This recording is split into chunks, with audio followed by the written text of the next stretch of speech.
yang sangat diberkati oleh Tuhan Yesus Kristus, shalom. Sekali lagi shalom. Silakan duduk kembali. Bapak mau bahas saudara.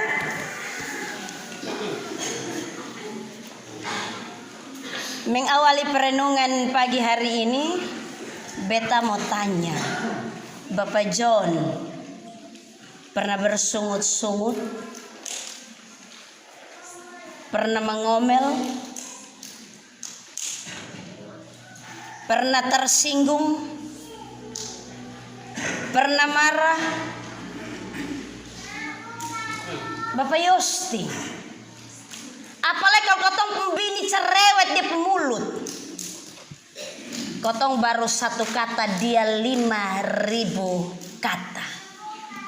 Begitu bapak baru bilang mak, telu kenapa lu lihat gue betin hari kerja dari pagi sampai malam, ini rambut belum sisir. Itu dia pun nama bersungut-sungut, mengomel, menggerutuk. Apalagi kalau di sekolah Mama Nia mau batogor dari bapak ibu guru atau mulai dari anak kelas 1 sampai kelas 6 bapak saya. Tetapi begitu kotong togor dong balik belakang, tanda saja.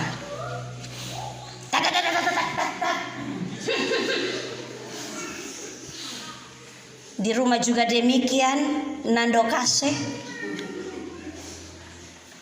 Kalau beta tanya begini, dibilang jangan mama karena itu pas di batang leher. Kotong pernah mengalami yang namanya bersungut-sungut, bahkan berhadapan langsung dengan orang yang tukang bersungut-sungut. Apalagi kalau di gereja kok pas pendeta khotbah dan itu pas kena dia pusone mau. Nanti waktu dia tuh duduk itu begini. Pendeta bilang, weh dia akui kalau beta omong. Tetapi kalau begitu dia keluar dari itu pintu gereja, kok dikira dia terlalu suci apa macam, kok duduk berdiri dia omong beta di atas mimbar sana, ha? Amin. Jangan ada yang menyangkal. Karena bersungut-sungut, mengomel, menggerutuk, tersinggung begitu identik dan melekat dengan diri kita, Mafir. Amin. Bapak Nathan, amin. Bapak Mama, Pak Saudara, orang beriman yang sangat dikasihi oleh Tuhan Yesus Kristus. Bersungut-sungut sama dengan mengomel, menggerutuk.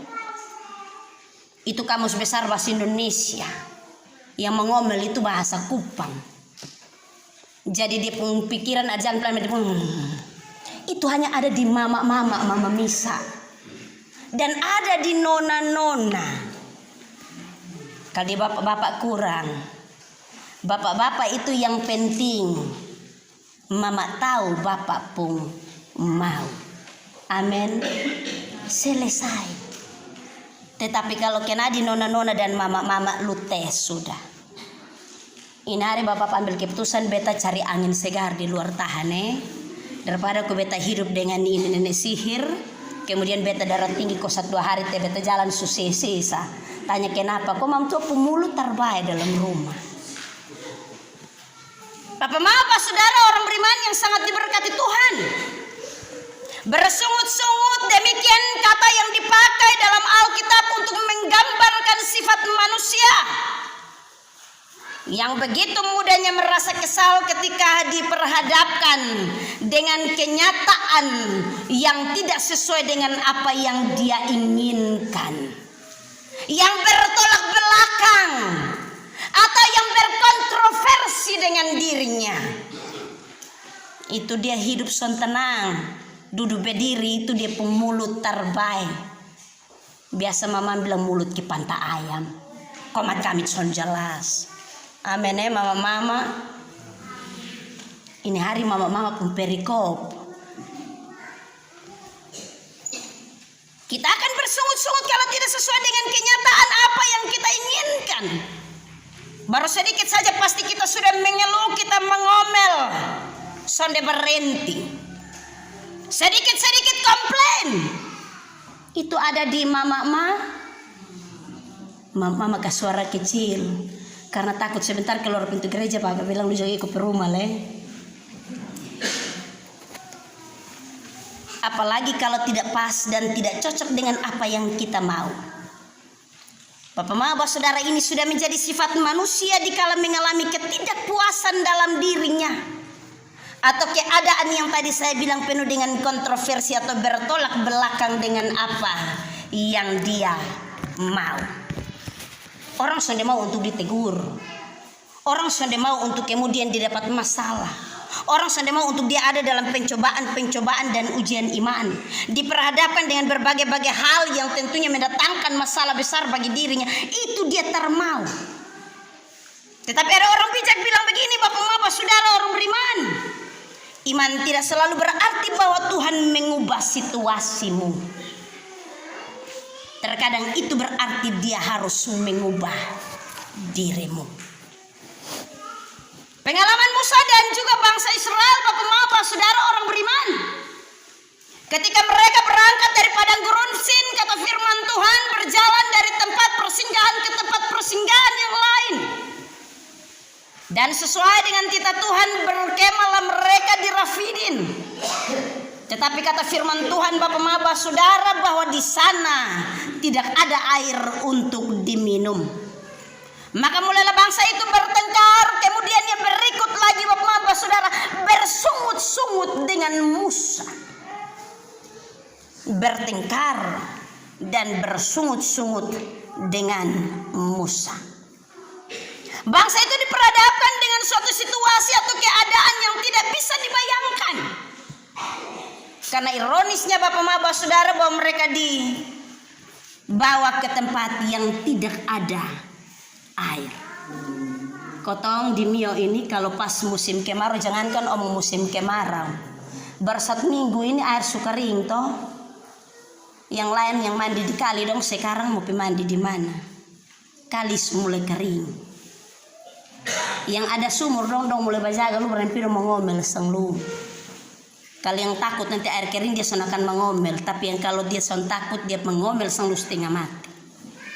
Ini baru bulan Februari Maret, belum April, Mei, Juni dan seterusnya. Orang bagian selatan selalu terkenal dengan daerah kekeringan akibat kemarau panjang. Demikian juga Bapak saudara orang beriman ketika bangsa Israel berada di Rafidim. Daerah padang gurun Bapak Mama di sana son ada air. Jadi kalau pas keringat turun lame. Son ada air Bapak Mama saudara orang beriman, air merupakan kebutuhan yang sangat vital bagi makhluk hidup. Bukan hanya manusia. Hewan juga minum air, tumbuhan juga minum air. Segala sesuatu kotong butuh air. Kebutuhan yang sangat vital. Karena itu tentunya Bapak saudara bahwa gara-gara air saja orang bisa baku marah. Gara-gara air orang bisa baku KO. Gara-gara air orang bisa baku bunuh dan seterusnya. Air bisa menjadi sumber masalah kalau dia sudah ada. Air jadi sumber masalah. Bapak saudara orang beriman, ini tentunya menjadi masalah serius bagi bangsa Israel ketika mereka ada di padang gurun Sin. Ketika mereka berkemah di Rafidim. Dan ini menjadi satu persoalan yang bertolak belakang dengan apa yang telah mereka alami ketika mereka masih ada di Mesir. Sekalipun mereka hidup di tengah-tengah tempat di mana mereka diperbudak oleh bangsa Mesir. Tetapi tahu di sana air berlimpah ruah. Orang son baku rampas air, orang son baku keo soal air, orang son baku marah soal air. Karena pengalaman mereka ketika mereka masih ada di Mesir, maka inilah yang kemudian mendorong mereka untuk bertengkar dan kemudian bersungut-sungut dengan Musa. Bapak saudara orang beriman yang sangat diberkati Tuhan, ini menjadi masalah serius bagi bangsa Israel. Sehingga kemudian mereka menimbulkan perbantahan dengan Musa, melakukan aksi protes. Kalau kotong sekarang ada aksi diam. Orang orang Israel waktu itu bukan aksi diam. Tanda pasti mama-mama di depan. Pengalaman beberapa waktu lalu ketika di Meriba bapak mama di Besipae, ketika konflik bersengketa tanah, woi mama-mama dong ada di depan. Sukeya maha semua. Dong punggas ini bukan ngeng. Dong punggas ngeng. Gas pakai racing. Sama kayak Yamaha semakin di depan. Dan bapak-bapak di belakang. Biar kau tunjuk dada. Ini dadaku. Mana dadamu? Mama-mama ada di depan. Dongkeo ini Musa minta ampun. Kotong di sana walaupun diperbudak tetapi air berlimpah ruah, tidak ada yang mati karena kehausan. Papa mama pak saudara orang beriman, aksi protes ini kemudian menimbulkan perbantahan di tengah-tengah bangsa Israel. Karena apa bapak mama saudara orang beriman? Mereka telah menunjukkan sikap yang keliru terhadap tantangan yang dihadapi. Mereka telah menunjukkan sikap keliru. Sama ke kotong yang ada duduk di kursi biru keliru. Begitu kotong lihat orang omong, walaupun babisi sako mata begini, pas kena di kotong, dibilang itu omong sang beta itu. Sudah itu pas-pas itu. Amin. Di sini ada yang suka tersinggung? Ada? Coba kasih tunjuk dia pun orang yang mana? Dia pakai baju apa coba? Itu kalau kasih tunjuk di muka-muka lebih parah. Biar dia masih di gereja, tetapi dia bilang besok di patanan baju ini. Lu mati. Kita suka tersinggung. Tegang, keliru melihat segala situasi yang diperhadapkan kepada kita. Apalagi kalau tantangan persoalan begitu berat. Papa mama saudara orang beriman, pasti kita akan mengalami hal yang demikian seperti bangsa Israel. Dan tentunya untuk menyelesaikan itu tergantung daripada bagaimana cara kita untuk menyikapi dan meresponi. Apakah kita akan menghadapinya dengan bersungut-sungut, ataukah kita akan melihatnya sebagai suatu cara Tuhan untuk menguji supaya merubah kehidupan kita? Apakah kita akan bersungut-sungut, ataukah kita melihat bahwa ini mungkin cara Tuhan supaya sebagai mama dalam rumah beta semakin sabar? Kalau begitu anak dong bikin terbaik dalam rumah, mama sabar. Sabar, tapi itu tarik napas panjang-panjang. Amin. Gua mama sabar. Dia sabar, malu tunggu dulu. Itu dia simpan. Dia bilang ini kalau sepuluh kau tapok lu mati dari peta. Apa mama saudara orang beriman?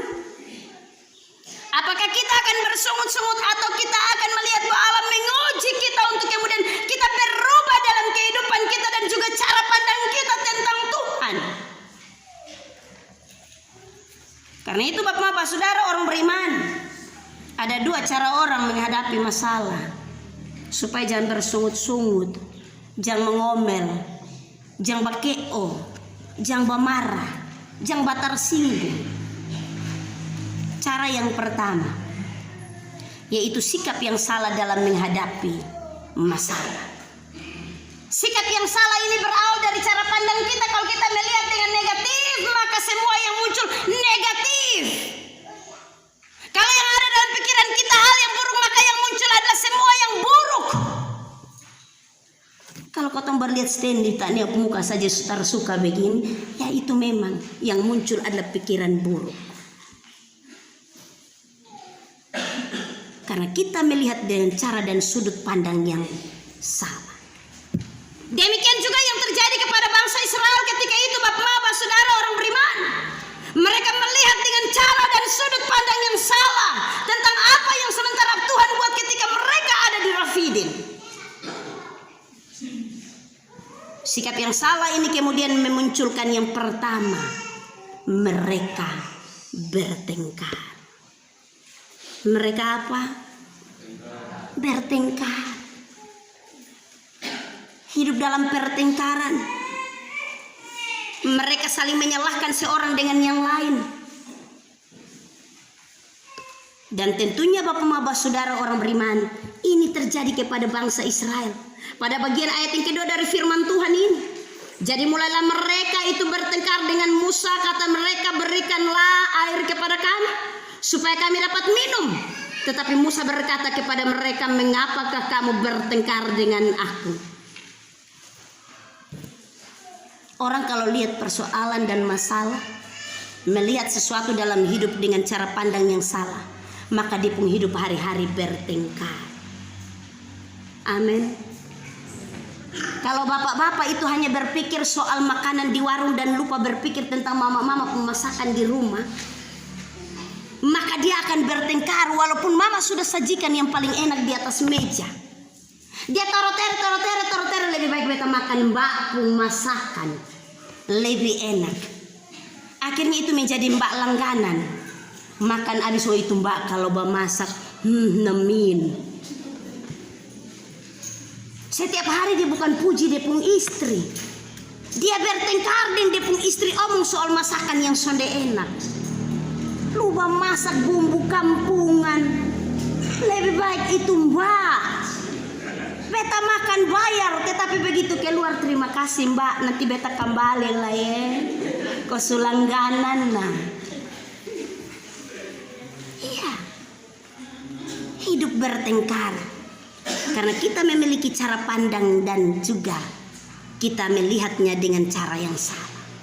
Yang kedua, bukan hanya bertengkar kalau kita melihat segala sesuatu dengan cara pandang yang salah, tetapi dalam hal ini kita juga bisa mencobai Tuhan. Amin. Ada yang pernah sampai di tahap itu? Ada? Mencobai Tuhan kakak Indah. Kok dia move on jalan terus, itu satu sudah, sekarang ini itu lagi. Tuhan kapan kau beta dapat jodoh? Saya lihat kok. Karena kita dengan cara pandang yang salah. Coba kita berpikir positif, pasti Tuhan mau itu yang ganteng, yang oke. Pasti kita akan berpikir positif dan kita tidak akan mencobai Tuhan. Karena Tuhan itu bukan kelinci percobaan yang mau dicoba-coba. Amin. Ini ada anak muda, ada 4-3 orang. Amin kok. Jangan mencobai Tuhan kalau dia belum kasih Om Fred, Om Stanley. Mencobai Tuhan itu hal yang kedua yang dilakukan oleh bangsa Israel pada bagian ayat yang ke-2b dan juga pada ayat yang ke-7b. Mengapa kamu mencobai Tuhan?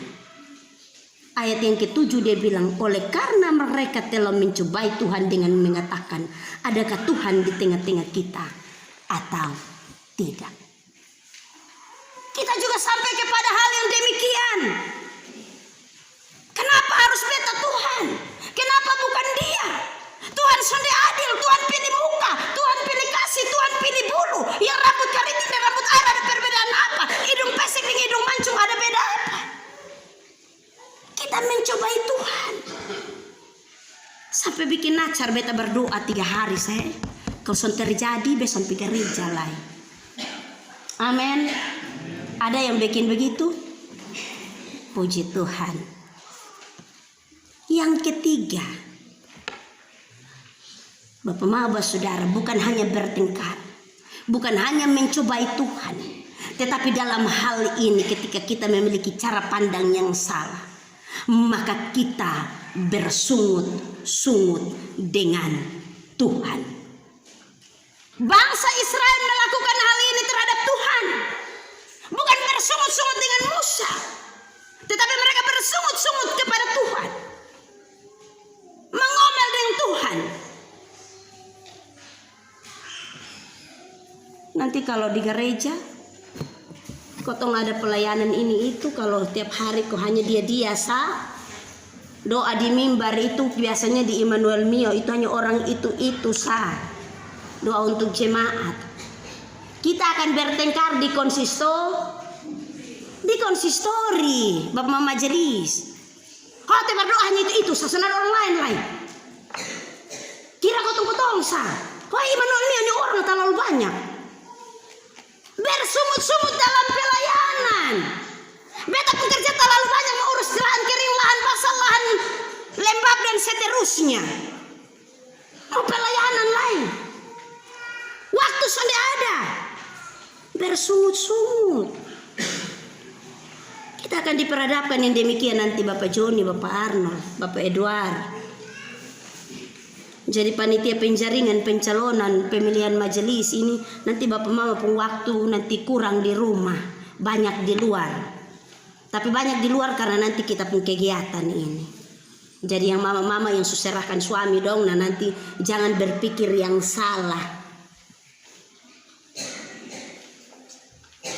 Itu artinya bahwa kita sudah siap untuk memberikan segala sesuatu untuk Tuhan. Jangan sampai baru 1-2 kali turun. Hari-hari kotong pikul ketemu di pendeta, hari-hari rapat, hari-hari evaluasi. Maten fin. Dan ini sikap-sikap yang harus dihindari. Karena ketika kita dengan cara pandang yang salah, maka kita tidak akan dapat menyelesaikan apa yang menjadi masalah dalam diri kita. Amin. Itu yang tadi poin 1 pun yang 3 itu. Sekarang baru yang kedua. Sikap yang kedua adalah sikap yang benar dalam kita menghadapi masalah, dalam kita menghadapi persoalan, dalam kita menghadapi segala situasi yang tentunya bertolak belakang dengan apa yang kita mau. Beta lihat dulu sejam berapa, karena terlalu lama justru lama lagi. Sikap dan cara pandang kita yang benar dalam menghadapi. Yang pertama, Bapak saudara orang beriman, apa yang dilakukan oleh Musa ketika dia berhadapan dengan bangsa Israel yang tentunya sudah memiliki cara pandang yang salah tentang apa yang sudah Tuhan perbuat ketika mereka ada di Rafidim. Yang pertama yang Musa buat, Bapak saudara orang beriman, pada bagian ayat yang keempat dari firman Tuhan ini, lalu berseru-serulah Musa kepada Tuhan. Berseru-serulah Musa kepada Tuhan. Berseru kepada Tuhan. Bukan berseru untuk keluar dari masalah. Dengan cara supaya beta jangan pikiran kau stres. Botil mese Om Noel. Iya, biasanya bapak kalau kesenang diri begitu toh. Bapak Meli, beta baru sorot mata di sana jadi pas ini jadi beta Om. Iya. Biasanya kalau masalah terlalu banyak kau bilang berpikir tenang diri dulu. Ada yang kalau dia pikir pulang seoleng itu lu mau ngomong di situ su. Gak dengar lain Om Samuel. Itu lari keluar dari masalah. Sonde berseru-seru kepada Tuhan supaya kita keluar dari ini masalah. Cara yang lain KDRT bisa pukul bini kalau bini terlalu banyak omong dalam rumah. Amin. Puji Tuhan. Akan ada banyak cara yang lain. Ini banyak cara yang lain. Ini kalau memang ada pengalaman pribadi berdoa dan minta ampun, jangan berbuat dosa lagi. Amin. Berseru kepada Tuhan, meminta kepada Dia yang mempunyai segala sesuatu. Jangan berseru kepada yang lain, maka Tuhan akan bertindak dan menolong. Itu hal yang pertama. Kalau kita memiliki sikap dan cara pandang yang benar. Hal yang kedua, Bapak saudara orang beriman, mencari kehendak Tuhan. Bukan hanya mau berseru-berseru saja minta Tuhan, Tuhan tolong. Tetapi mencari kehendak Tuhan, melakukan apa yang Dia kehendaki bagi kita. Ikut Dia pun perintah dan melakukan apa yang Dia kehendaki. Bukan kau terus minta-minta sama Tuhan son kasih. Nah kalau begitu koreksi diri. Kita subekin yang Tuhan mau atau belum. Kita sebuat yang Tuhan inginkan yang terjadi dalam diri kita atau belum. Atau jangan-jangan hanya kau bibir mulut saja yang kau berseru, tetapi kemudian kau hati tidak mau melakukan apa yang Tuhan perintahkan untuk kau. yang Tuhan kehendaki. Bertanya kepada Tuhan, Tuhan apa yang Tuhan mau untuk beta buat? Apa yang Tuhan mau untuk beta bikin? Apakah Tuhan mau untuk beta hidup sia-sia? Atau supaya beta hidup berarti, berkarya untuk Tuhan? Bertanya dengan Tuhan, bukan pitanya di lain tempat. Yang ketiga, Bapak saudara orang beriman, yang Musa buat kata firman Tuhan, dia menyerahkan masalah itu kepada Tuhan. Pada bagian ayat yang keempat, pada bagian C, sebentar lagi mereka akan melempari aku dengan batu. Kita bertanya kepada Tuhan, tetapi juga kita mengerahkan masalah ini kepada Tuhan. Menyerahkan seutuhnya. Bukan biar sudah, salib lah. Pikul salib dulu. Ini bepung salib, sumber bepung salib terlalu besar sekali. Padahal itu salib kotong yang bikin. Tuhan itu kasih sesuai dengan kotong pengukuran. Kalau yang badan montok, Om Stanley dia kasih yang montok. Minta maaf kalau yang ke Bapak Edwarna, dia bilang kotong pres sedikit. Sebab itu kuat pikul. Apalagi ke pendeta. Pendeta pun sekarang sudah mulai agak besar.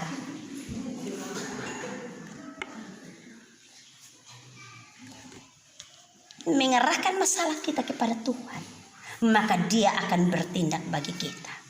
Bapak saudara orang beriman yang sangat diberkati oleh Tuhan Yesus Kristus, kalau kita berseru dan mencari Tuhan serta menyerahkan kepada Tuhan, maka Dia akan menolong kita dan Dia akan membawa kita keluar dari masalah dan persoalan kita. Yang pertama, Bapak saudara orang beriman, Tuhan berfirman dan memberi petunjuk. Seperti yang dialami oleh bangsa Israel. Tuhan berfirman dan memberi petunjuk kepada Musa. Berjalanlah di depan bangsa itu. Tuhan berfirman dan memberi petunjuk. Karena itu jangan cari di luar ini. Jangan cari di ini HP karena HP banyak hapoi. Nanti kalau ada masalah bilang tunggu betanya di Google. Google. Kalau seandainya tidak bisa move on bagaimana? Google pun jawab bilang apa? Pergilah dan gantung dirimu.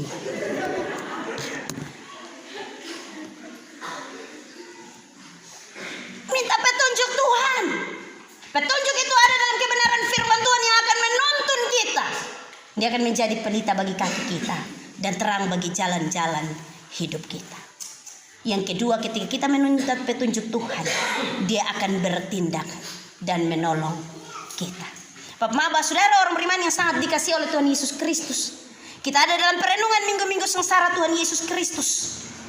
Dan tentunya bahwa kita dibawa kembali untuk kita merenungkan dan juga kita meneladani sikap Yesus ketika Dia diperhadapkan dengan masalah yang tentunya diperhadapkan kepada dirinya, yang tidak dapat diserahkan kepada orang lain, yaitu kesengsaraan dan kematian, yang seharusnya tidak boleh ditanggung oleh Dia. Sebagai anak Allah, Ia telah mengambil resiko dan keputusan, bahkan sampai kepada mengosongkan dirinya menjadi sama rendah dengan manusia. Dia mengalami penderitaan dan penghinaan teramat keji, dan bahkan sampai kepada kematiannya Dia tetap taat. Dia tidak memandang bahwa apa yang Tuhan buat salah bagi dirinya, tetapi dia melihat bahwa Tuhan memiliki rancangan terbaik bahwa melalui dirinya manusia dan dunia akan ditebus. Manusia dan dunia akan mengalami pengampunan dosa. Manusia dan dunia akan diselamatkan hanya oleh Dia satu-satunya. Dia tidak bersungut-sungut Bapak saudara orang beriman. Dia tidak menggerutu, Dia tidak comel, Dia tidak marah, Dia tidak kecewa. Walaupun dia dihina, dianiaya, dilempari, diludahi, tetapi dalam keadaan yang sedemikian Dia tetap taat. Bapak saudara orang beriman, hari ini kita tentunya juga selain kita merayakan Minggu Sengsara Tuhan Yesus Kristus yang kelima, tetapi hari ini juga kita akan memperhadapkan panitia penjaringan pencalonan pemilihan majelis jemaat Immanuel Mio periode 2023-2027. Ingat bahwa akan ada tugas tanggung jawab yang diemban. Tidaklah mudah, karena jemaat telah mempercayakan ini bagi Bapak Mama. Tetapi Tuhan terlebih lagi daripada itu. Kita akan berhadapan dengan berbagai persoalan dan masalah dalam jemaat nanti. Ketika kita berkarya yang benar bagi Tuhan, walaupun dengan kepercayaan yang kecil, tetapi tentunya bahwa kita akan berhadapan dengan begitu banyak masalah yang kompleks dalam jemaat. Bapak Mama tentunya harus bijak, lebih banyak meminta pertolongan Tuhan, supaya dia memberikan petunjuk yang benar seperti bangsa Israel ketika mereka ada di Refidim. Jangan mengandalkan kekuatan dan hikmat kita, atau jangan menganggap diri kita jago karena kita dipilih untuk hal ini. Tetapi karena Tuhan yang memilih kita, supaya dalam hal ini kita bekerja dan berkarya memberikan yang terbaik bagi Dia. Lihat semua keadaan dan masalah dengan positif. Minta hikmat Tuhan yang benar, minta kekuatan dan roh Tuhan, supaya kita dapat menanggungnya. Bapak saudara orang beriman yang sangat diberkati oleh Tuhan Yesus Kristus, mari kita kembali dan kita merayakan minggu-minggu sengsara Tuhan Yesus Kristus. Di minggu sengsara yang kelima ini, sebagai orang-orang yang tahan uji, bukan sebagai orang-orang yang bersungut-sungut, supaya di dalam tahan uji itu Bapak saudara, kita mengalami kekuatan baru, kita mengalami semangat baru, tetapi juga supaya di dalam diri kita Allah menunjukkan kebaikan-kebaikannya di dalam diri kita. Karena di dalam kita tahan uji, kita akan menimbulkan ketekunan yang besar, menimbulkan pengharapan di dalam diri kita, dan kasih Allah ada di dalam kehidupan kita. Tuhan memberkati kita dalam terang firman-Nya. Puji nama Tuhan Allah kita. Amin.